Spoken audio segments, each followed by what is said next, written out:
na oras, bawat araw, kay laging buti mo, Panginoon, sa lahat ng oras, sa bawat araw, kay laging tapat kong magmahal.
Salamat ako sa ating Panginoon dahil sa kanya walang sawang pagabay, pag-iingat at pagkakaula ng mga blessings at biyaya sa ating pamilya. Pinapanalangin ko rin sa ating Panginoon na this coming New Year na more blessings pa ang dumating. Mas lalo kami ingatan, pinapakot sa amin dito at yabayan ng ating kamay na yun lang. Yung gusto niya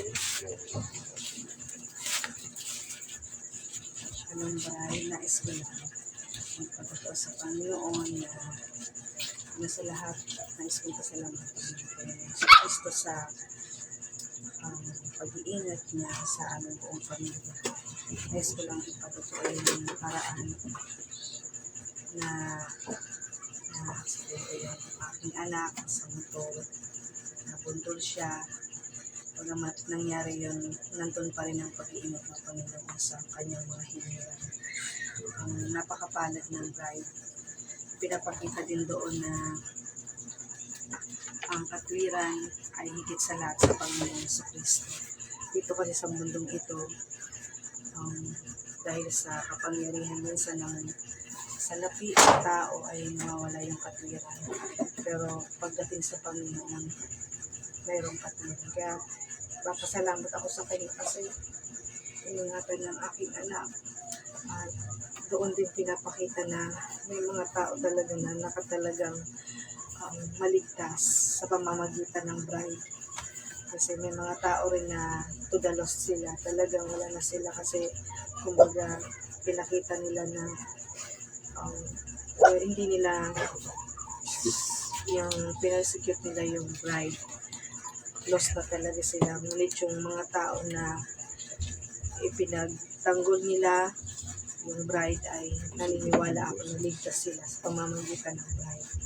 Kaya papasalamat ako Lord na ang aking anak ay maayos siya, wala siyang sugat sa kanyang katawan at maayos siya na nakauwi sa bahay. Thank you Lord.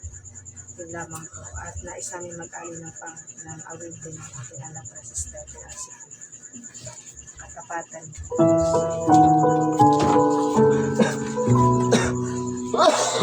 Excuse me.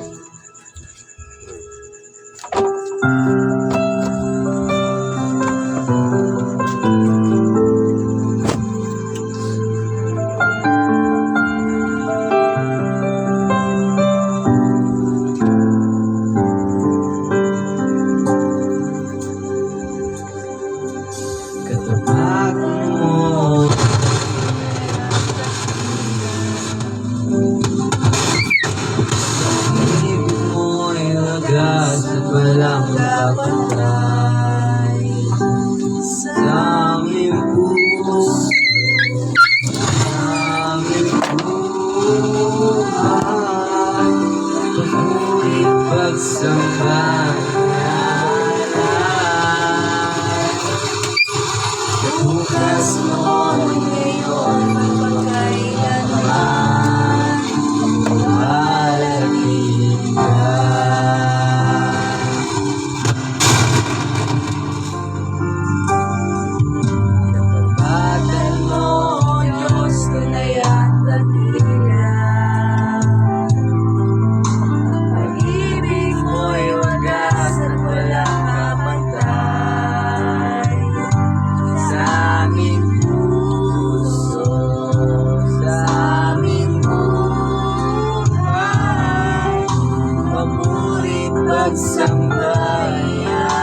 Sambayanan, bukas noon, ngayon, magpagkailanman, luwalhati ka.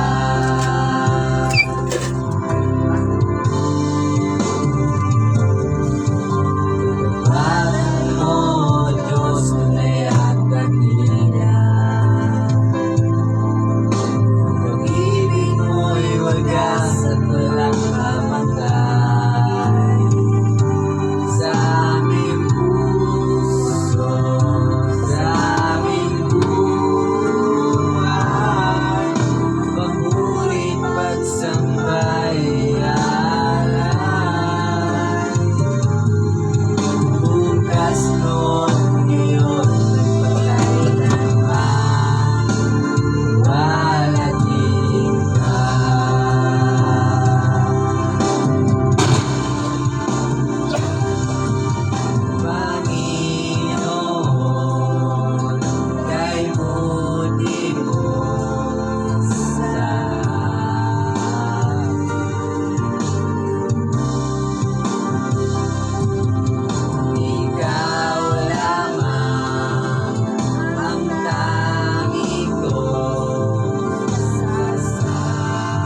tayo dumako sa awitin ay malalaking muna tayo. Lord God, maraming salamat sa gabi ito. Kami muling tipong-tipong muli, Lord, upang makinig, Lord, ng iyong salita, Lord, mapagbigay, Lord, ng awitin po sa Lord, tarin ko kami, Lord, sa harapan, Lord.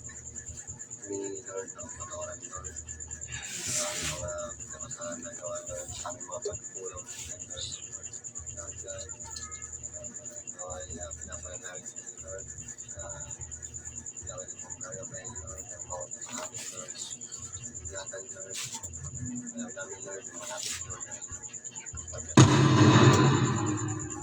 Lord, pinakahawakan natin, Lord, walang iba, Lord, hindi, Lord, hindi salita, Lord God, Lord, hindi, Lord, hindi pinataas namin, Lord, nakakariyan, Lord, sila kami ng pangalan. Amen. Gawin natin ang kanta.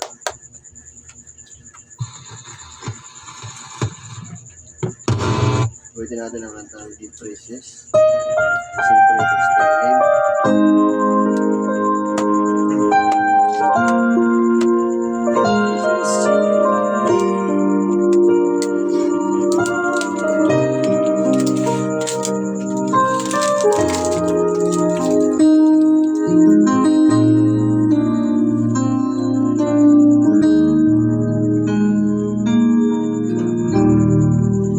Praises to your name, oh Lord. Praises to your name, oh Lord. For your name is great, greatly to be praised. I sing praises to your name, oh Lord. Praises to your name, oh Lord. For your name is great and greatly to be praised. I sing praises to your name, oh Lord. Praises to your name, oh Lord. For your name is great and greatly to be praised. I'll sing praises to your name, oh Lord. Praises to your name, oh Lord. For your name is great and greatly to be praised. I sing praises to your name, oh Lord. Praises to your name, oh Lord. For your name is great and greatly to be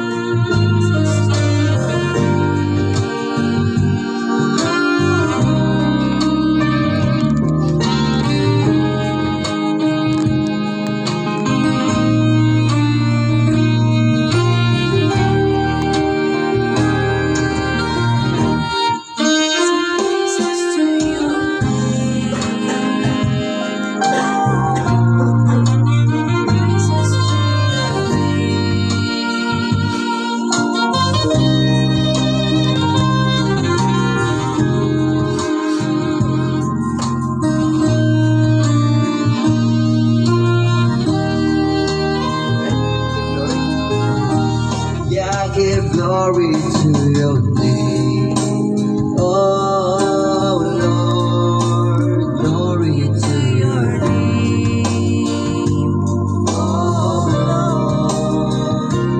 For your name is great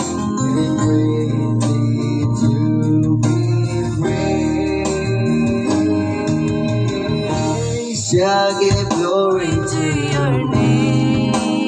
oh Lord, glory to your name. Oh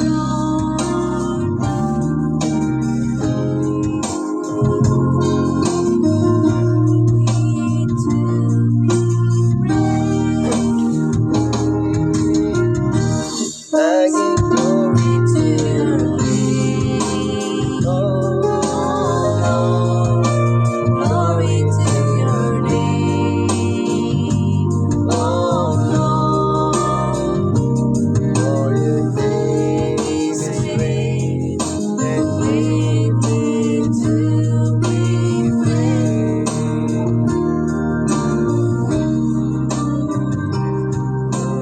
Name is great and greatly to be praised. for Your name is great, and great greatly to be praised.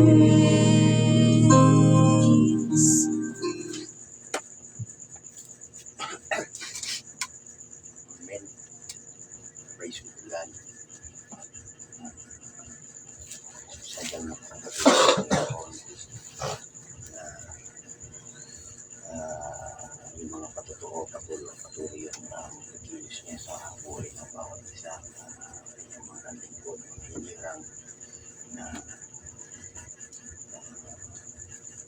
ano pa man ang nangyari mm, na hindi tayo mapapayagan. Amen. Napakadahilan na tama yung kanina patutuwa ni Sister Jen na inalaw ng Panginoon yung mga bagay na mangyari sa kadahilanan na gusto niyang mas lalo pa tayong matuto. Gaya nung nangyari last Saturday kung saan na-disgrasya si Brother Billy Paul, pero sa biyaya ng Panginoon narito pa rin. Siyempre may mga pagkakataon na nagiging busy o nakakalimutan tayo. Yun ay kaparaanan din para ma-remind, paalalahanan tayo ng Panginoon na ang pinakang layunin natin dito sa ministry, sa ibabaw ng sa earthly ministry, habang tayo ay patuloy na narito, is to serve Him, Amen. magamit sa Kanya. May mga bagay na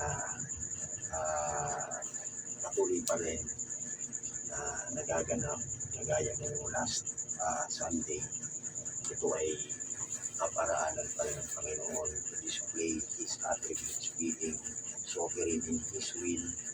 Nakita mo, may mga tao talaga na gagamitin para maging instrumento ng Panginoon na manindigan para sa kanyang nobya. At may mga tao din naman on the other side na nasa opposite na kalagayan. Ibig sabihin, kung nangyari may mga tao na tumulong sa kanya, isipin mo, yung hindi nila na-recognize kung sino yung ginawa nila ng hindi maganda. Una, pag sinabing aksidente, wala talagang may kagustuhan. Kahit yung nakabangga ay hindi man niya gusto, pero sa kapabayaan, sabi nga, may pagkukulang pa rin. Ganun pa man, naandun yung protection ng Panginoon. Isipin mo, Amen. nung malaman ko yung nangyari bilang tao, nangingibabaw yung emosyon natin, gagalit, halos mawalan tayo ng self-control. Siyempre, malalaman mo na parang ganun pa yung gagawin, inabangga yung anak mo. Pero sa kalagayan ganoon, hindi yung pinahintulutan ng Panginoon na walang purpose yung mga ganoong sitwasyon. Kaya nung dumating sa police station yung mga pangyayari na yun, kabaliktaran nung inaasahan natin. Hindi mo kasi minsan mai-express na akala mo yung tao ay totoo, pero may motibong hindi maganda, gaya nung nangyari nung nasa barangay pa, parang akala mo yung kapitan okay, may malasakit. Pero pagdating ng showdown, at siya pa pala yung parang pilato, ang huhugas kamay, paburo doon sa kabilang partido na kung tutusin siya pa yung may mali. So mamaya pagkakapan niya, isabihan niya na wala para Okay. Step eh. so yung nangyari, yung hindi ko inaasahan na mas magiging positibo pa, doon pa naging maganda yung takbo. Isipin mo, ayaw ko nang dumating sa police station na siyempre ayaw kong mas maging komplikado pa yung sitwasyon. Pero doon pa mas lalong napabuti dahil sa baliktaran. Sabi ko ngayon, inaasahan mo yung mabuting tao, doon pa pala yung lalabas na magiging taga-usig, ipagkakagulo pa. Ang dating naman doon sa PNP police station, investigador, yun pa yung magiging righteous na parang na siya yung manunindigan para sa iyo. So, napakadami lang ngayon at naayos. Then, pinakamahalagang bagay doon, importante ay hindi magkaroon ng pinsala si aking anak. Pero kung makikita mo yung pagkasama, yung background nung nakapumugo sa kanya, halos matindi yung pinsala sa mukha. Halos maga, may sugat. So yun, kaya bigay natin yung best natin para sa paglilingkod natin sa Panginoon. Hindi dahil para tayo ay iligtas o hindi dahil tayo ay bahagi ng kanyang pagliligtas. Yun ang pinaka-kampanya natin. So, sa gabing ito ay gusto kong mag-share na may mensahe na sa natin na yung ating mga Bible sa St. John chapter 15 verse 5.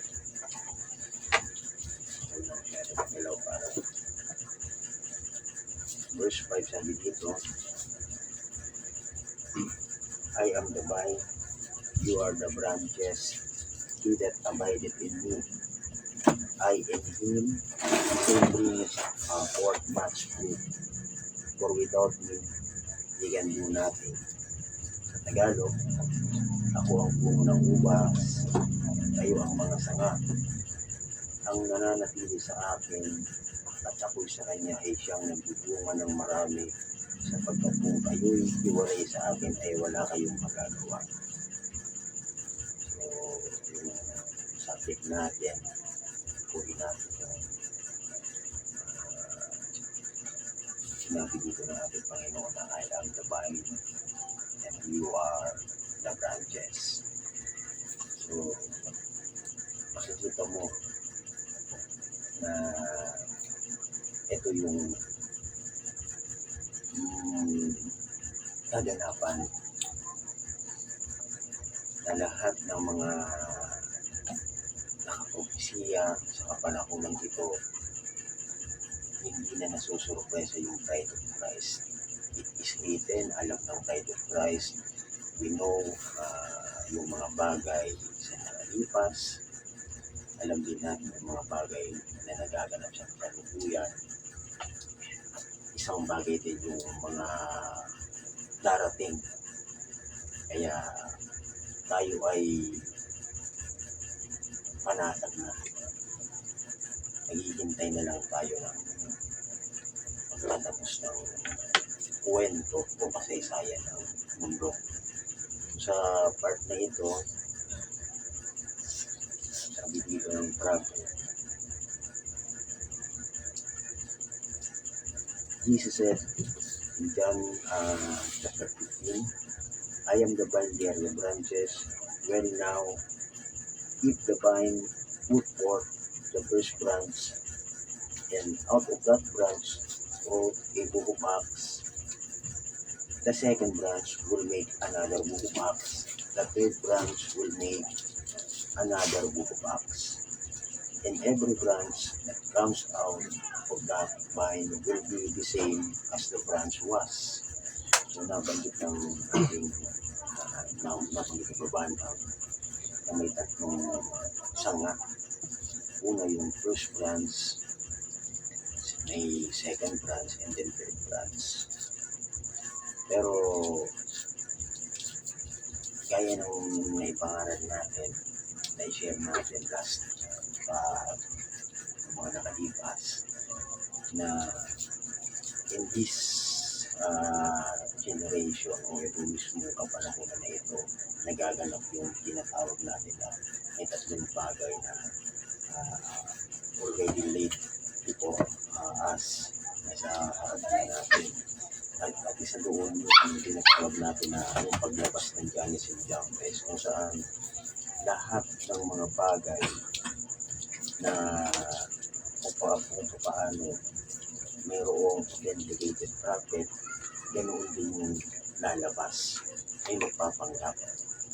But first, yung nauuna is yung tinatawag natin na genuine, no? Kaya ang pinakang punto dito, yung message mismo, the same message na kung saan ito yung binabasa din natin, yan hindi yung ginagawa ng mga under the delusion, yung tinatawag natin Janus and Jambres spirit, no? So isang bagay, yung first branch, pag sinabing branch, siya ay hindi binugtong, diba? Nakikita nyo yung isang puno na nagkakaroon siya ng sanga, at yung sanga na ngayon nanggagaling mismo, siya ay kung ano yung taglay ng mismong puno, kung ano yung halimbawa according to the law of reproduction, let every seed bring forth its kind. Yung original na tinutukoy natin is yung, let's say, kung original branch yan, siya ay mag-prepare ng fruits according sa uri, no? Kaya yung first branch dito na tinutukoy ng ating prophet, sabi dito,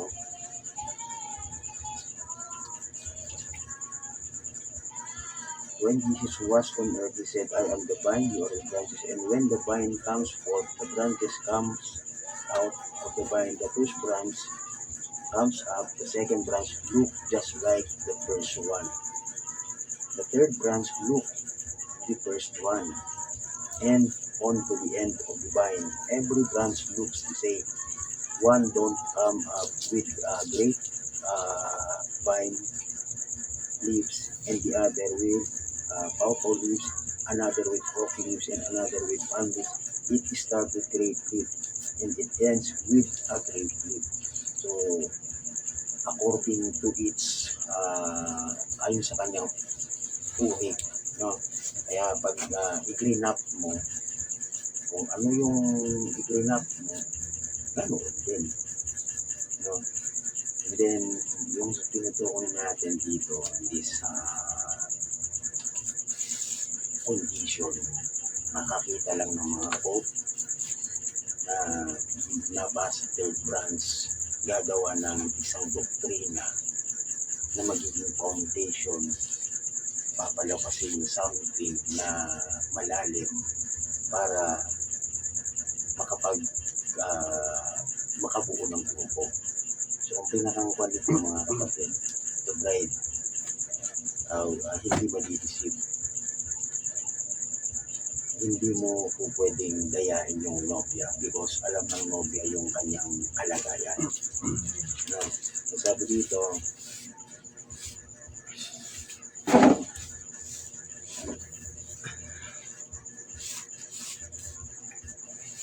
and if the first church that come out of that vine was a Pentecostal church, ang tinutukoy pala dito mga kapatid, according sa Bible, yung first branch ng yun is yung first church. So malinaw. And that church mga kapatid was the original church.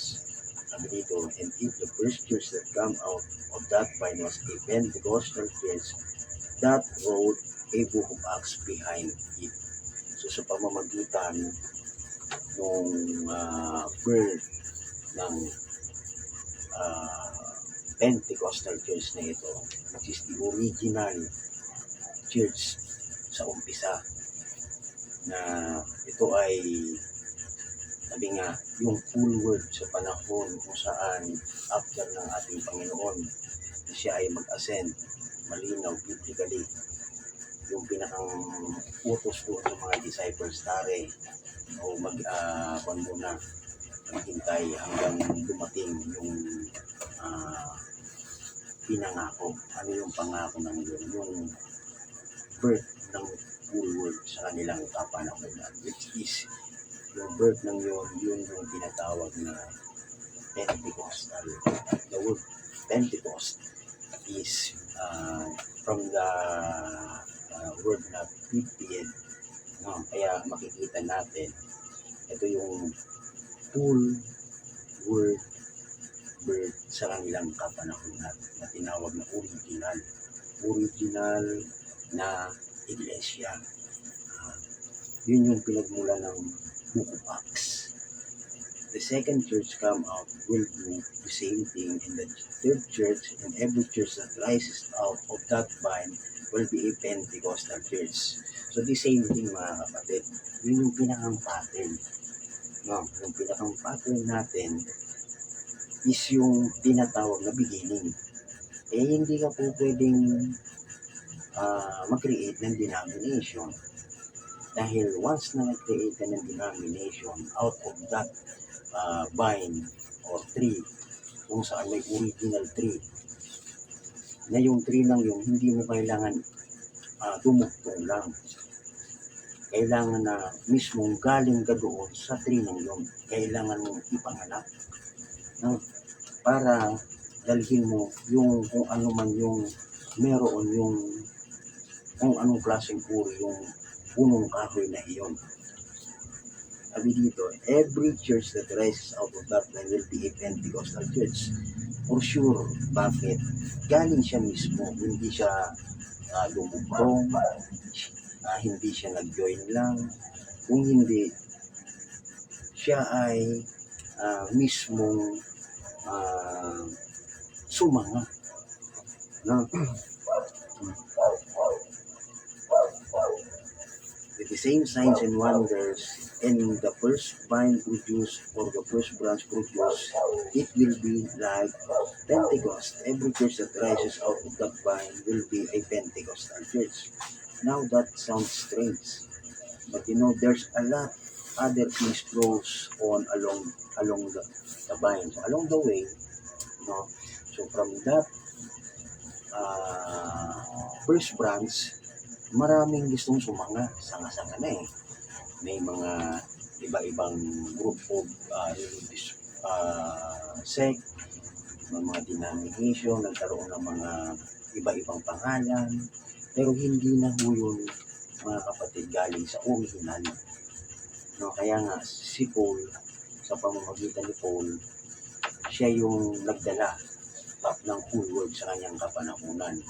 Kaya kung ano yung pinangaral ni Paul, the same thing, nagkakaroon tayo ng pattern. The only thing na makakonect ka, mai-represent ko yung kung anong uri ng puno ka nanggaling, is dapat kung ano yung manifestation sa panahon ni Paul, the same signs, the same word, you will, hindi ka magdidictate, hindi lilihis, even a das or that, sabi ng Bible. Sabi dito,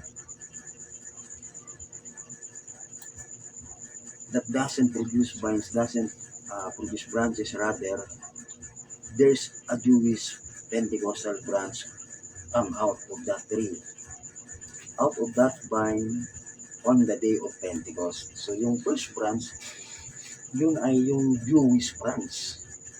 Kaya kung mapansin natin, God never deal simultaneously, ng sabay. He never deals with Gentile and Jews at the same time.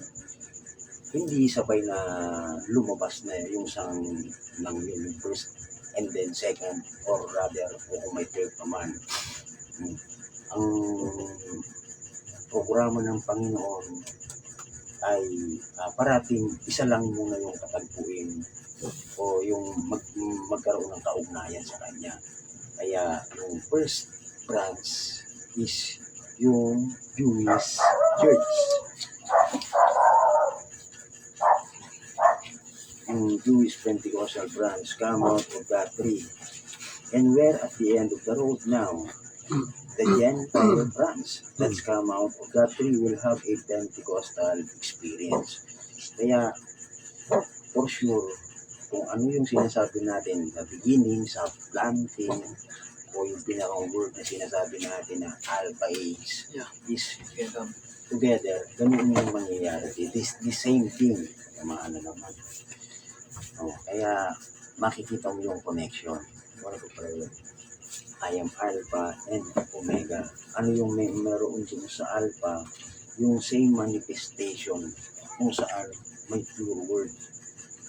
Yung pure word, full word yun, unadulterated. Hindi walang credo, walang dogma, walang mga injected na kung ano pa mang man-made doctrine. When Jesus was on earth, He said, I am the vine, you are the branches. And when the vine comes forth, the branches come out of the vine, and the first branch comes up. The second branch looks just like the first one. The third branch, so nabasa na natin kanina ito. So, hindi po pwedeng maging iba. Kaya pag nagkaroon ng pagkakaiba, ay ibang puno yung pinagmula noon. At kung makikita natin, according sa Bible, sa Scripture, dalawang puno lang ay dalawang sanga lang. Yung original at saka yung second branch, mga kapatid. Ikinandinugtong tayo. Naputol yung una, yung first church, na kinatagpo mo ng Panginoon, yung mga Hudyo din, para ipanganak ngayon yung kapunuan o yung full word din para sa ating kapanahunan, kung saan ito yung fullness ng mensahe sa last age, no? So may nabanggit man ang ating mahal na propeta na third branch, pero hindi specifically idiniin niya yun. Kung makikita natin historically, yung first church, yung Jewish, and then afterwards, nagkaroon ng Nicene Council, kung saan nagkaroon ng organization, na organize ngayon yung tinatawag na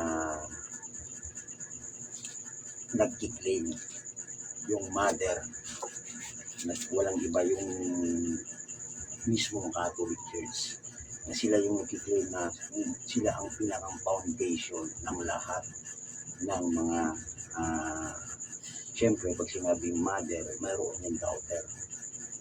Supposed to be sila yung original, pero hindi po sila nanatili. Kaya, yun yung sinasabi na the day na lumihis ka, na organize ka against ang Panginoon sa mga ganoon. The day you eat thereof, that day you will die. The word die means eternal separation from God. There is no way back. Walang paraan para bumalik. Ang nangyari, once na naging denomination o automatically namamatay, iniiwan yan ng banal na espiritu. So ngayon, dumating yung time kung saan ito yung manifestation. Kaya yung full word is to be born into manifestation. Again, vindicating in full strength. Ano yun? Yung same seed. The word is the seed that the sower sow. Kung ano yung binhi na itinanim, ganun din mga kapatid yung tumubo. At yung tumubo lang yun ay hindi na isa, mas dumami pa. Sabi dito,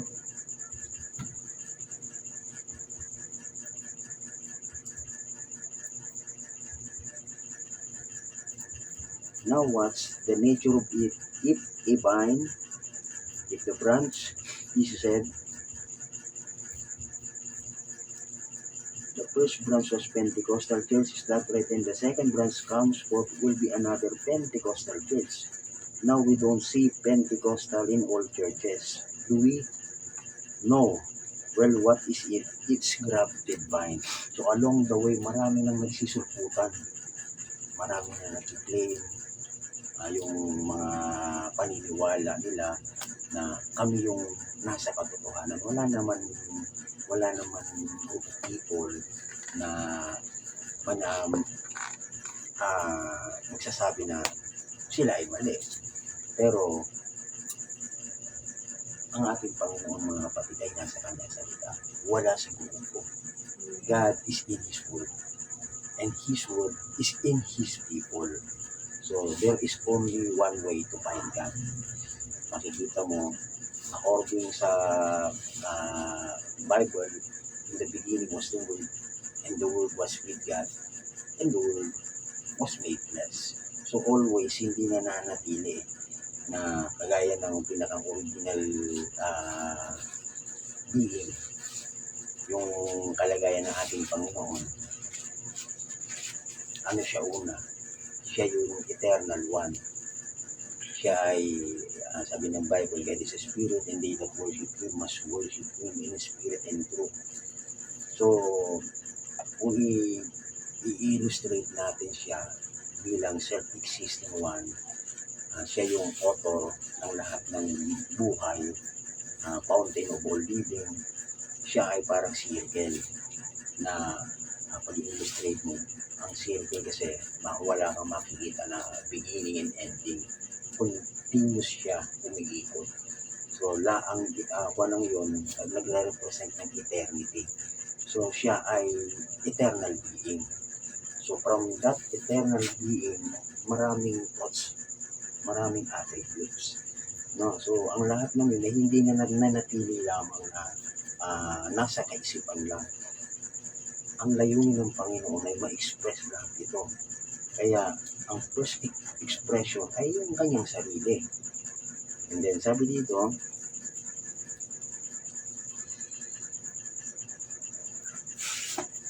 now, as sure as Adam and Eve had to be the same spirit, kaya yung first expression, yung first couple, no? So, the first creation in the higher creation was God Himself. Kung ano yung first creation ng yun, may duality, no? Na andun ka eh. Part of that creator is His own bride, na andun siya. Kaya nung mag-create siya, yung pinaka last creation, ano yun? Si Adam, yung direct descent from God, being a son of God, si Adam ay direct descent from God, part of that spoken word creation. Sabi ng Panginoon, o sabi ng prophet, as sure as Adam and Eve had to be the same spirit, Christ in the church has to be the same spirit. Kung paano si Adam tsaka si Eve ay iisang espiritu lang meron, Christ in the church has to be the same spirit, the same ministry. Has to be the same spirit, the same ministry, the same, the things that I do shall you do also. They had to unite together. Flesh and blood and God had to come together and be one spirit. In Jesus Christ and His church is one spirit. How can the church deny creation? So, ito yung masterpiece ng Panginoon. Yun yung beginning, and from that beginning, although nagkaroon ng fallen condition, yung restoration, mga kapatid, babalik. The word redemption means search all the way back at the beginning. Kaya makikita mo kung ano yung kalagayan ngayon ng church, ng second branch. Kasi para sa akin meron lang dalawa. Dalawa na naaayon sa original na plano ng Panginoon. Pag sinabing church, yung Jewish and then yung Gentile. Both sila may manifestation ng tinatawag na full word. Pareha sila ipinanganak sa tinatawag na fullness na kapanahunan. No? Kaya whatever in Alpha, ganoon din yung Omega. Ganoon din yung representation. Kung paano si Adam and Eve, same thing mga kapatid, na ganoon yung kalagayan ng bridegroom and his bride o si Christ at ang kanyang church. Ay sabi dito, the things that I do shall you do also. They had to unite together, flesh and blood, and God had to come together and be one spirit. And Jesus Christ and His church is one spirit. How can the church deny the thing that Christ told them to do? How can we deny it and then say they are of Christ? If ye abide in me and my words abide in you, and ask what you will, it will be given to you. I am the vine, you are the branches. Makikita mo. Kaya, since kung ano yung manifestation ng vine, we are the branches. Yung ministry ng vine, ganoon din yung branches. Yung quality ng vine, yung puno mismo, ganoon din yung sanga. He said in the last day, He would pour out His Spirit upon all flesh. And He did that. Don't need no interpretation. It's already done. Right in the face of the critics that said it couldn't be done. God did it anyhow because He's interpreting His word. He said, as it was in the days of Sodom. So, ito yung kalagayan, nakikita mo. Yung sitwasyon natin, parallel sa Sodom condition. Worst to worst. So shall it be in the end time when the Son of Man is being revealed. And He did it. There is no need of any interpretation. Kasi yung Word of God, the way kung paano ito ma-express, yun yung interpretation. All these promises that He made, He doesn't need no interpreter. He said, He that believeth me, on me, the works that I do, the things that I do, shall he also. So yun mga kapatid, I am the vine and you are the branches. The same life is in the vine. Anong life? Kaya kung ano man yung life na meron to Christ, ganoon din yung nagpapalsate mga kapatid. Kaya we are already in heavenly places with God. Yun yung pinakang possession, the very possession that we are in Christ, na kay Kristo tayo. So, that condition is a heavenly places. The same life is in the vine, is in the branches. The same branch that come forth on the day of Pentecost. So, the same, kung ano yung kaganapan doon yung Pentecost na iyon, ganoon din mga kapatid sa kapanahunan natin. Hindi po pwedeng i-twist. Sabi ni Brother Branham, and preach what Paul preach. Hindi po pwedeng kung ano yung pinangaral ni Paul, ay dadagdagan pa. may mga bagay na tinatawag na unwritten, pero ito ay you will find it in the back of the book, sabi ni Brother Branham. Unwritten, hindi literal na, hindi nakasulat. Nakasulat siya, pero it is hid. Ito ay mga hidden things, mga mystery. And that mystery, walang ibang misteryo. Ang pinakang tema kasi ng Bible, kaya nga sabi, kapag ikaw ay nagbabasa ng Bible and you don't see Christ in every verse, go back and read it again. Bakit? Ang pinakang tema ng Bible, the entire Bible, ang pinakang tema ay si Jesus Christ. Kaya, pag hindi mo na-recognize yung panahon mo na ikaw yung manifestation ng Kristo bilang isa tayong puno eh. Yung puno ng yon, walang iba si Kristo. Doon tayo nakakonect. Tayo yung nagpapatuloy na kung ano man yung meron sa puno, original bride tree na tinatawag, ay tayo na ngayon yung nasa finishing touches. Kaya napakapalad na may unrecognized God na sabi nga, in that day or at that day, many will come into my name, yung maraming lalapit, no, scriptural, according sa scripture, tatawag sa ating Panginoon.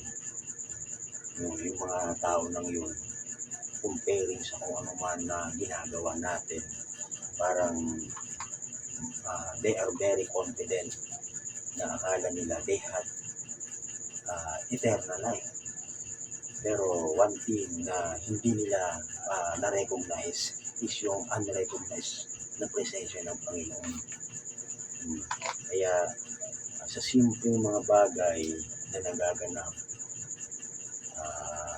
araw-araw, habang tayo ay, kasi hindi mo kailangan tumingala sa langit, hindi mo kailangan hanapin yung literal na langit, dahil yung heaven and earth embrace each other, have increase together. Yun yung manifestation na yun kung saan yung Diyos nagsalaman nila, nag-word made flesh na.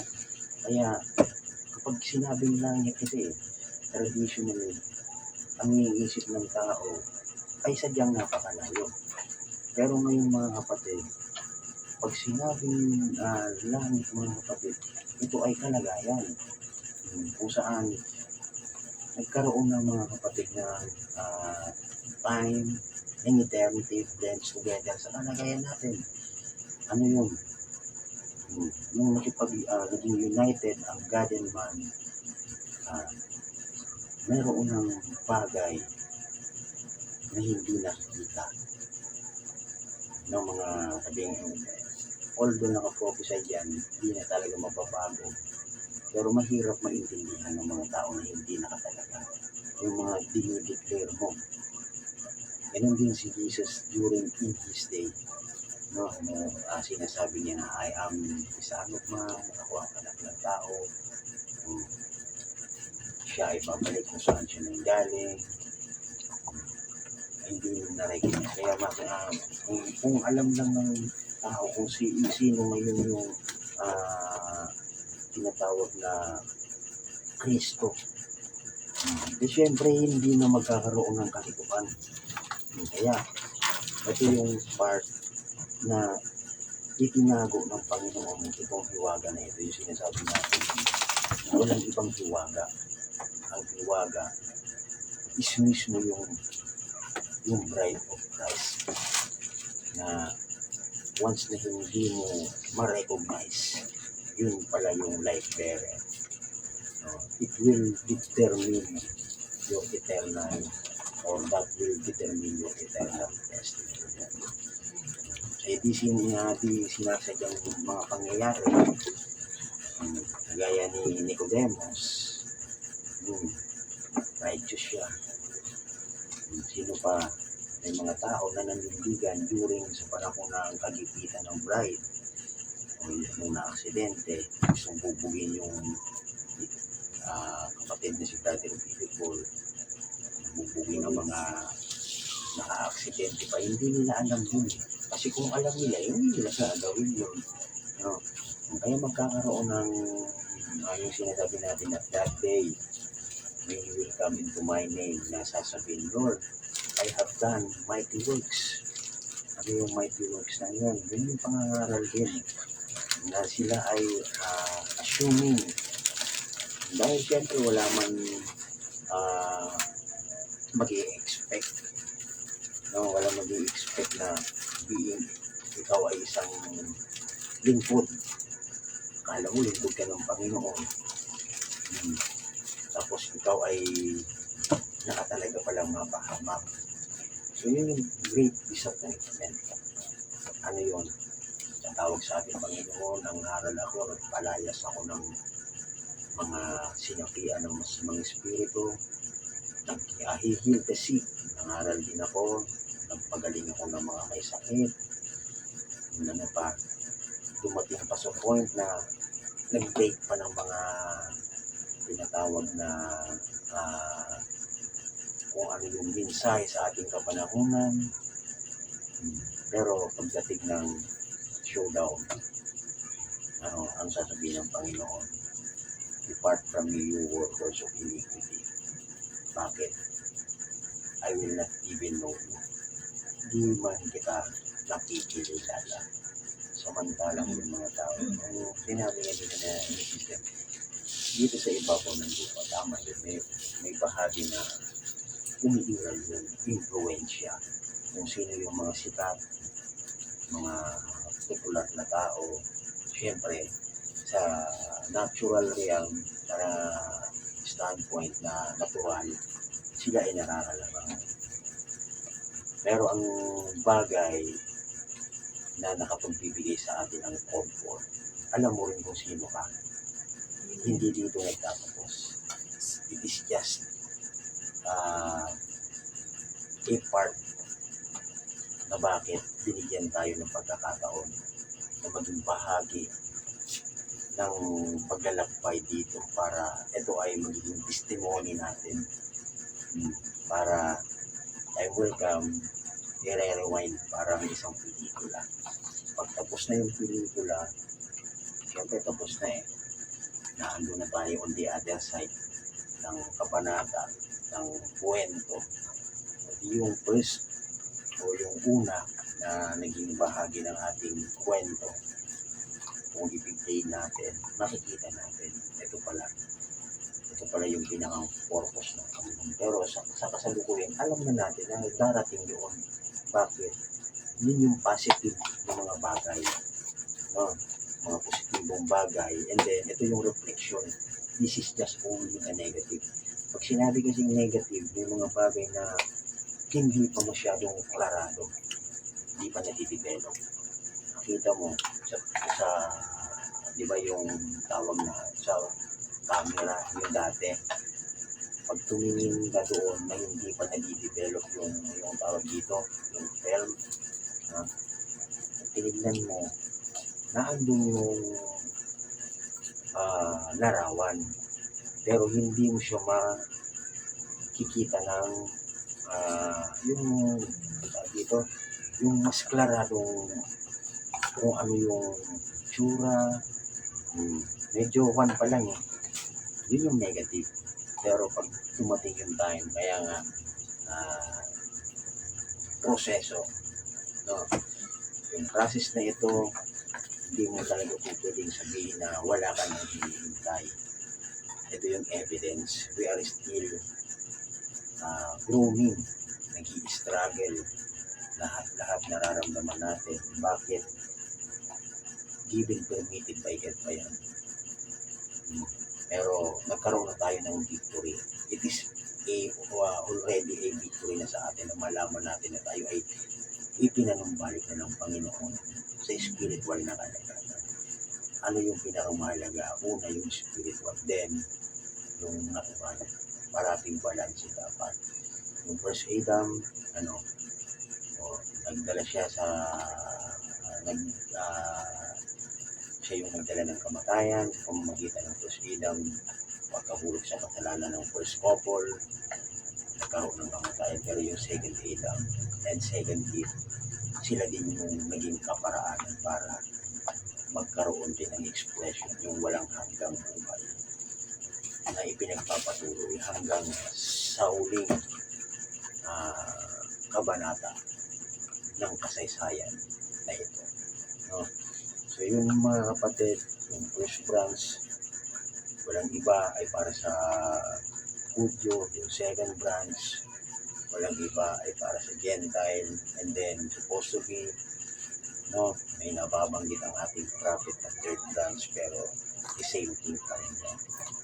Ano yun? Nasa part lang tayo ng continuity. Wala nang ibang nothing to be added and taken away doon sa Alpha and Omega. Sabi nga, even doon sa kalagitnaan, walang in between. Wala din after ng kapanahonan na ito, wala nang iba pang atonement. Wala na rin mercy after this age is over. Bakit? Nagkakaroon lang ng mercy. Bakit? Naandito pa yung bride of Christ. Kaya ang katanungan is mercy is over, hindi pa rin. Bakit? Naandito pa yung bride of Christ. Habang naandyan pa yung nobel ni Cristo, still may mercy pa ang Panginoon. Siya mismo yung lukluban ng Hawa. Mercy seat. And then, once na yung lukluban ng Hawa o yung mercy o yung sinasabi natin na tawag dito, a pardon. Once you don't accept a pardon as a pardon, hindi ito po pwedeng ma-express sa iyo. Kahit sino man yung nagbigay ng pardon ng yan, kapag hindi mo ito tinanggap bilang pardon. May case yan ayon sa kwento ng ating propeta. Isang akusado na napatunayan ng kasala sa batas, na sentensya ng kamatayan. Traditionally, may binibigyan ng pagkakataon sa authority na hawak ng presidente na mag-pardon sa mga ganoon. Kung ipinardon mo yung tao pero hindi naman niya tinanggap yung pardon yun, parang yung amnesty. Pag hindi ka magagawa ng amnestia, ay hindi ka nag-apply. So, we have to display it open.